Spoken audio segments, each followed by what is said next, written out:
Pocket रे पैसा केमती पुरेबे से कार्य करुँच रामायण मोदी से रामचरित्र जहाँ दि जाऊँगी रणवीर कपूर से व्यक्ति विशेष 2012 मसीह बीफ खाई बीफ गोमांस अति प्रिय बोली कही लज्जा लगे कथा आज घोषणा करुचु से सिनेमा को आम भारत वर्ष में रिलीज करदेबू ना विक्षोभ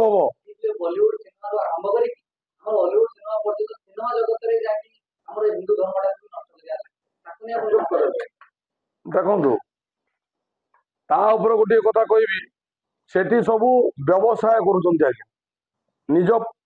निज पकेट रे पैसा केमती पुरेबे से कार्य करुँच एवं गोटे नुआ फिल्म आसवाक जाऊँगी रामायण मोदी से रामचरित्र जहाँ दि जाऊँगी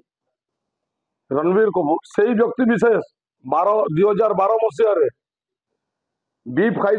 बीफ गोमांस अति प्रिय बोली कही लज्जा लगे कथा फिल्म को आम रिलीज करदेबू ना आज्ञा आज घोषणा करुचु से सिनेमा को आम भारत वर्ष में रिलीज करदेबू ना विक्षोभ हम आंदोलन हम आज्ञा से प्रकार व्यक्ति विशेष को प्रभु श्रीराम चरित्र कहीं दिगला।